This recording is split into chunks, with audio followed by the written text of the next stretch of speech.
बेटी की विदाई एक मार्मिक प्रसंग। दुल्हन ने विदाई के वक्त शादी को किया नामंजूर। कहानी आपको सोचने पर विवश करेगी। शादी के बाद विदाई का समय था। नेहा अपनी माँ से मिलने के बाद अपने पिता से लिपट कर रो रही थी। वहाँ मौजूद सब लोगों की आंखें नम थी। नेहा ने घूंघट निकाला हुआ था। वह अपनी छोटी बहन के साथ सजाई गई गाड़ी के नज़दीक आ गई थी। दूल्हा अविनाश अपने खास मित्र विकास के साथ बातें कर रहा था। विकास, यार अविनाश, सबसे पहले घर पहुंचते ही होटल अमृत बाग चलकर बढ़िया खाना खाएंगे।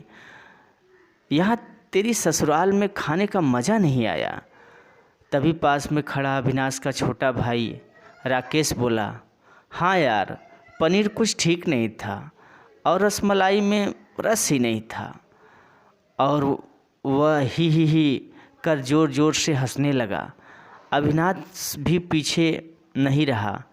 अरे हम लोग अमृत बाग चलेंगे, जो खाना है खा लेना, मुझे भी यहाँ खाने में मज़ा नहीं आया, रोटियाँ भी गर्म नहीं थी।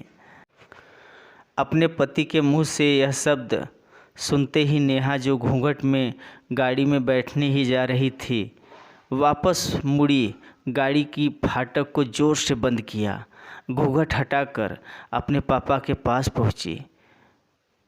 अपने पापा का हाथ अपने हाथ में लिया। मैं ससुराल नहीं जा रही पिताजी, मुझे यह शादी मंजूर नहीं है।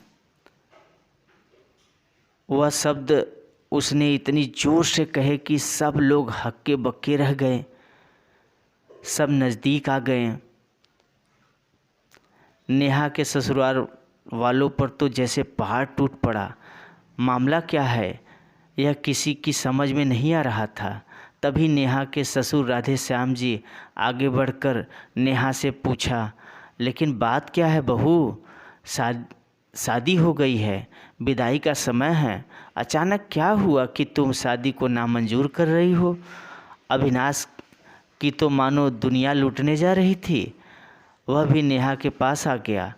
अविनाश के दोस्त भी, सब लोग जानना चाहते थे कि आखिर ऐन वक्त पर क्या हुआ है कि दुल्हन ससुराल जाने से मना कर रही है।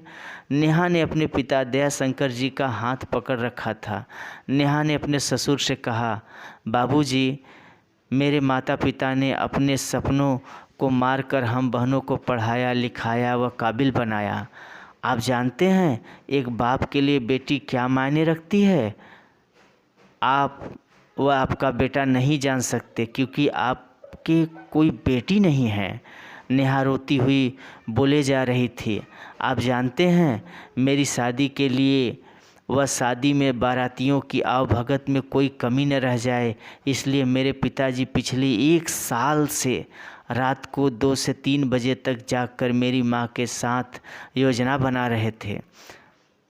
खाने में क्या बनेगा, रसोइया कौन होगा।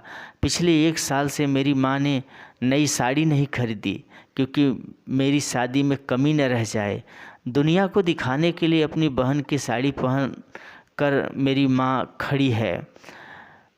मेरे पिताजी इस 150 रुपये की नई शर्ट के पीछे बनियान में 100 छेद हैं।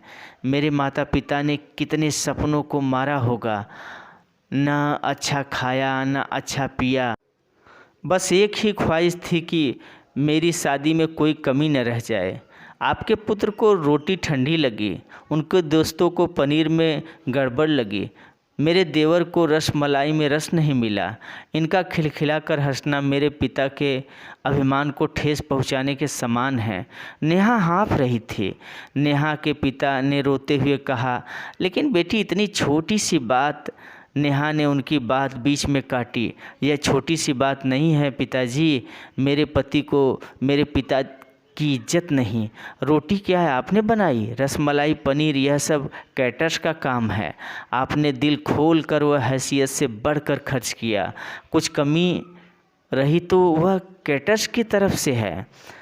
आप तो अपने दिल का टुकड़ा अपनी गुड़िया रानी को विदा कर रहे हैं। आप कितनी रात रोएंगे क्या मुझे पता नहीं। माँ कभी मेरे बिना घर से बाहर नहीं निकली। कल से वह बाजार अकेली जाएगी, जा पाएगी? जो लोग पत्नी या बहू लेने आए हैं वह खाने में कमियां निकाल रहे हैं। मुझसे कोई कमी आप में नहीं रखी। यह बात इनकी समझ में नहीं आई।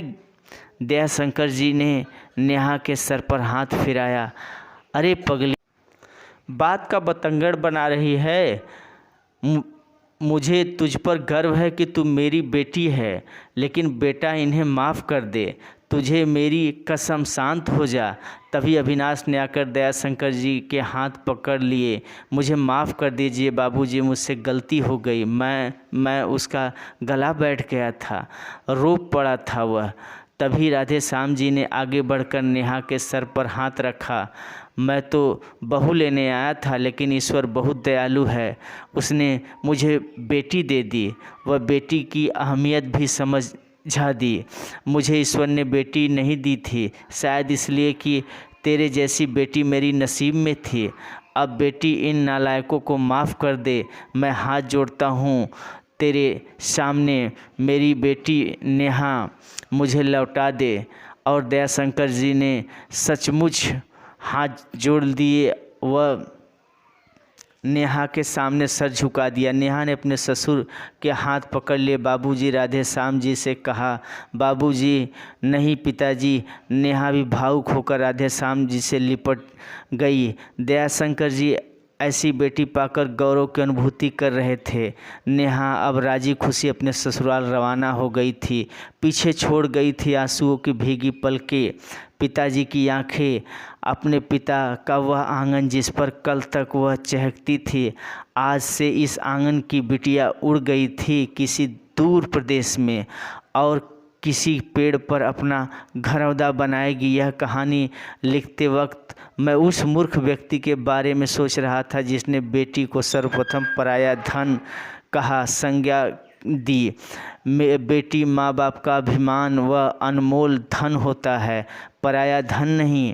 कभी हम शादी में जाएं तो ध्यान रखें कि पनीर की कमी बनाने में एक पिता ने कितना कुछ खोया होगा, कि वह कितना खोएगा। अपना आंगन उजाड़ कर दूसरे के आंगन को महकाना कोई छोटी बात नहीं। खाने में कमियां न निकाले। बेटी की शादी में बनने वाले पनीर, रोटी या रसमलाई पकने में उसका उतना समय लगता है जितना लड़की की उम्र होती है। यह भोजन सिर्फ भोजन नहीं, पिता के अरमान व जीवन का सपना होता है।